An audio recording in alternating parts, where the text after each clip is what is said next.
Question, post office के लेखक कौन है? दोस्त बात हो रही है यहाँ पर पोस्ट ऑफिस जो पुस्तक है उसका लेखक कौन है? दोस्त हम यहाँ से क्या कहेंगे कि पोस्ट ऑफिस पुस्तक के जो लेखक है वो कौन है? तो यहाँ से हम दोस्त सभी मित्र उत्तर बताएंगे रविंद्रनाथ टैगोर। रविंद्रनाथ टैगोर मेरे भाई एकदम सही और सटीक हो जाएगा। फिर आएगा सेशन का अगला क्वेश्चन आपके सामने। देख तो फाइयान भारत में कितने वर्ष तक रहा? कितने वर्ष तक रहा? थोड़ा सा जल्दबाजी में ब्रश हो गया, यहाँ पर वर्ष कर दो आप, कोई बात नहीं, शब्द वो एक ही है पर मेरे दोस्त आप कर दोगे वर्ष, यानी कितने वर्ष तक रहा है। तो आप सभी कह सकते हो कि सर वो फाइयान भारत में 6 वर्ष तक रहा था। कितने वर्ष तक? 6 वर्ष तक उसने अपना भारत में बिताया था। फिर आएगा सेशन का अगला क्वेश्चन दोस्त। अगला क्वेश्चन कहेगा सिकंदर का गुरु कौन था? दोस्त सिकंदर का था, सिकंदर जो महान था उसका गुरु कौन था, ये चीज़ हमको बता देनी है। भाई हम क्या कहेंगे, सिकंदर महान का तो उसका गुरु था अरस्तु। दोस्त कौन था? अरस्तु उसका गुरु हो जाता है। फिर लेंगे सेशन का अगला क्वेश्चन आपके सामने और इसका उत्तर आप सभी कोशिश करके बताएंगे। दोस्त इसका उत्तर बताएंगे आखिरकार क्या होगा। एक और आपके सामने आ चुका है। तो बक्सर का युद्ध कब लड़ा गया था? दोस्त बात हो रही बक्सर की युद्ध की।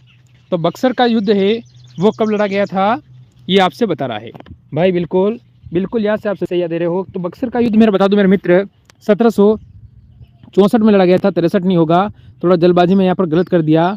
तो 1764 में लड़ा गया था, ईस्वी में बक्सर का युद्ध लड़ा गया था मेरे भाई। फिर आएगा सेशन का अगला क्वेश्चन आपके सामने। दोस्त क्वेश्चन आपको क्या कहेगा, मुस्लिम लीग की स्थापना कब हुई थी? मुस्लिम लीग की स्थापना कब हुई थी मेरे भाई, ये हमसे पूछ रहा है। दोस्त हम क्या कहेंगे, जो मुस्लिम लीग है उसकी स्थापना हुई थी 1906 में। 1906 में हुई थी मुस्लिम लीग की स्थापना। भाई मुस्लिम लीग की स्थापना 1906 के अंदर हो जाती है। ये भी आपका क्लियर, चलो अच्छी बात है। फिर बताओ अगले क्वेश्चन का उत्तर क्या कहता है, चीनी यात्री फायान किसके शासनकाल में भारत आया था? हाँ चीनी यात्री फायान भारत तो आया था, हमको पता है, पर वो आया किसके शासनकाल में था, ये चीज़ भी हमसे पूछी गई है। तो दोस्त यहाँ से आप सभी क्या कहोगे, एक बार लाइक और शेयर भी करोगे। जो क्वेश्चन बच्चे आपके द्वारा जो पेपर दे के आए उन्होंने जिसने मेरे को व्हाट्सअप किया है उसी के आधार पर मैं क्वेश्चन बता रहा हूँ आपको। तो यहाँ से चंद्रगुप्त द्वितीय के, चंद्रगुप्त द्वितीय बच्चे बिल्कुल सही हो जाएगा आपका यहाँ से। फिर आएगा सेशन का अगला क्वेश्चन आपके सामने। दोस्त कहता है भारत के प्रथम परमाणु बिजली घर कहाँ पर स्थापित किया गया था? भारत का प्रथम परमाणु बिजली घर कहाँ पर स्थापित किया गया है? अब यहाँ से होगा आप सभी कहोगे तारापुर, यानी तारापुर मेरे दोस्त कहाँ पर है? कोई बच्चा कमेंट करके बताएगा। अगर सीजीएल की तैयारी कर रहे हो तो हमें पता होना चाहिए कि तारापुर कहाँ पर है, क्योंकि वापस क्वेश्चन बन सकता है तारापुर से हमारे लिए। फिर भाई आएगा सेशन का अगला क्वेश्चन जो कहेगा हमको महावीर की माता का नाम क्या था? यानी महावीर स्वामी महावीर के जो माता का नाम क्या था, कौन से धर्म से है? जैन, जैन धर्म से महावीर है और 24वें तीर्थकार है। कौन से?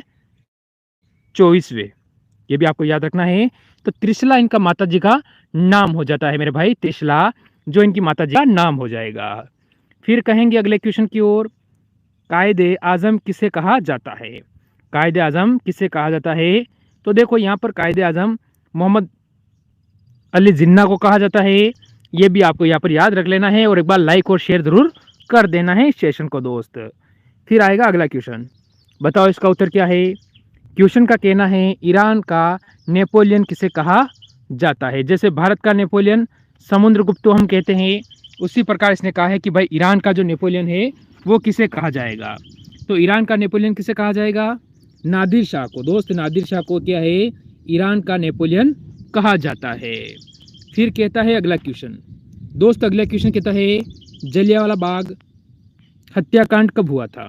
दोस्त यहाँ पर 2 क्वेश्चन बनता है। एक और क्वेश्चन अगर आपके पेपर में बन सकता है कि जलियांवाला बाग हत्याकांड जो 13 अप्रैल 1919 को हुआ था, कहाँ हुआ था? अमृतसर, अमृतसर के अंदर हुआ था, जो कि वर्तमान पंजाब।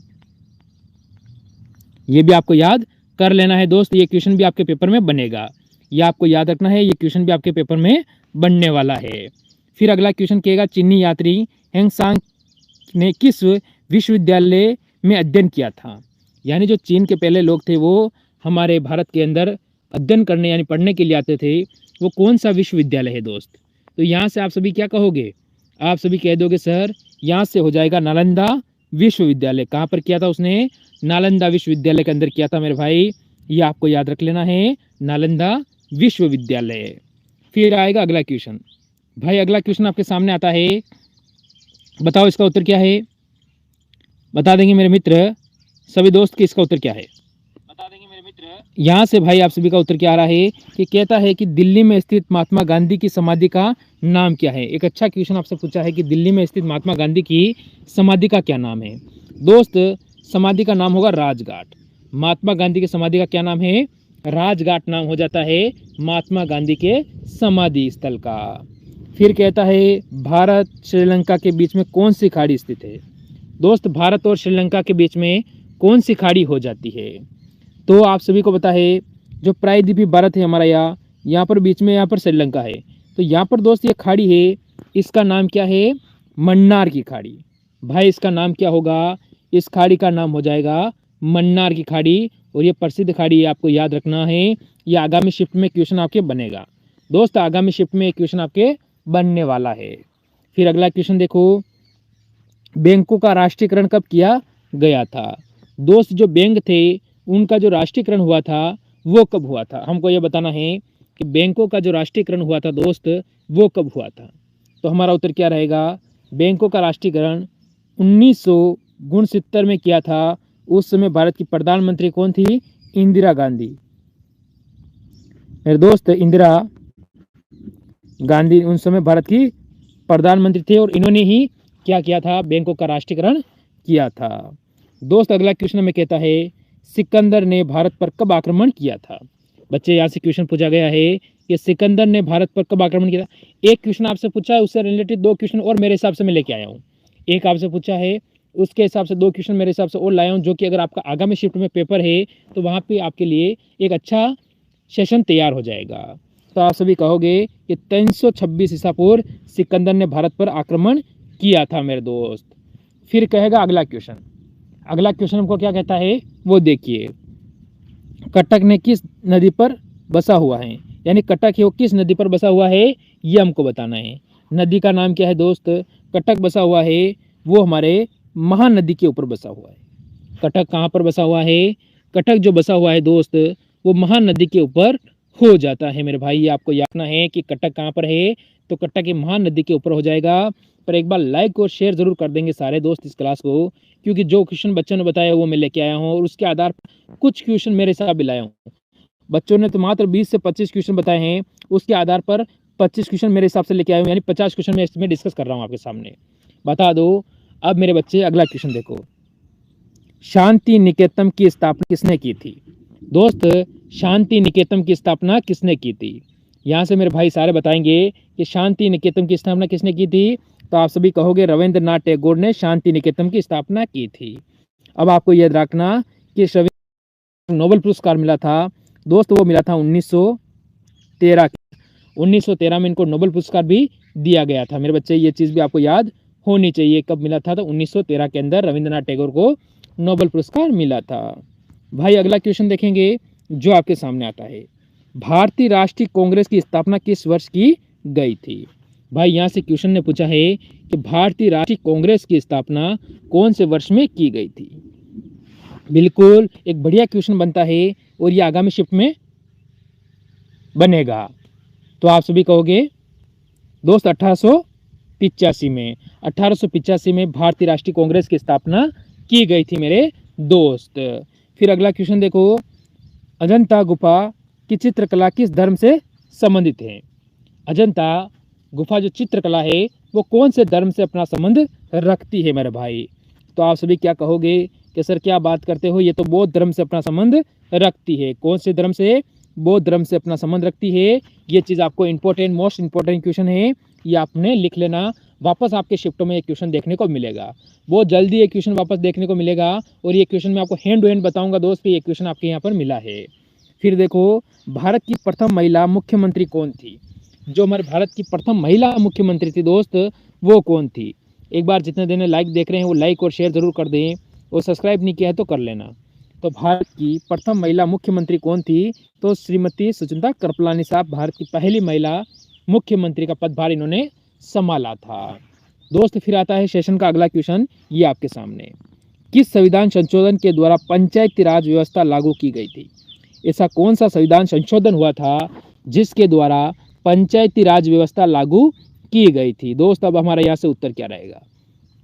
तो हम सभी को बता देंगे कि ये की गई थी 73वें संविधान संशोधन द्वारा। 73वें संविधान संशोधन द्वारा पंचायती राज व्यवस्था लागू की गई थी मेरे भाई। फिर आएगा अगला क्वेश्चन, प्लासी का युद्ध कब लड़ा गया था? तो प्लासी का युद्ध एक मोस्ट इंपोर्टेंट युद्ध है, ये आपसे पूछा गया है और ये क्वेश्चन मैंने कल एसएससी एमटीएस में क्लियर करवाया था मेरे दोस्त। जो बच्चे एसएससी एमटीएस की तैयारी कर रहे हैं उनके लिए भी मोस्ट इंपोर्टेंट क्लास है ये। अब देखो, ये जून 1857 में प्लासी का युद्ध लड़ा गया था। जून 1857 में प्लासी का युद्ध लड़ा गया था मेरे भाई। फिर अगला क्वेश्चन आता है, भारत पाकिस्तान सीमा रेखा किन नाम से पुकारी जाती है?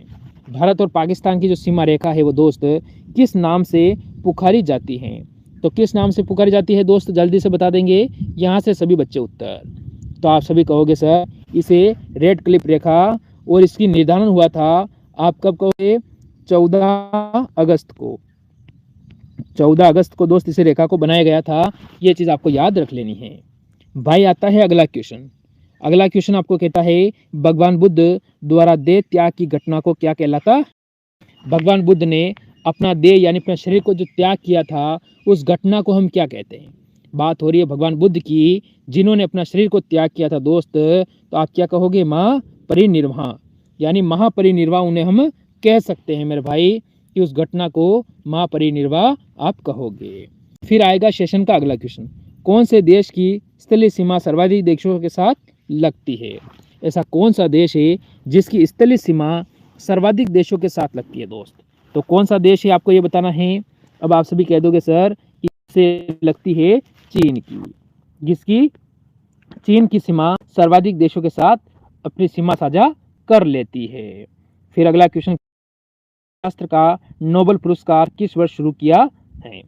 अर्थशास्त्र में जो नोबेल पुरस्कार मिलना शुरू हुआ था वो कब हुआ था? नोबेल पुरस्कार, या आप कहोगे सर कि 1969 में अर्थशास्त्र में भी नोबेल पुरस्कार मिलना स्टार्ट हो चुका था भाई। फिर आएगा अगला क्वेश्चन, बताओ यहाँ से आपका अगला क्वेश्चन कहता है, गुप्त वंश का संस्थापक कौन था? तो आपको बताना है गुप्त वंश। दोस्त गुप्त वंश के संस्थापक कौन थे? तो आप सभी कह दोगे कि सर वो थे श्रीगुप्त। और अगर वास्तविक संस्थापक,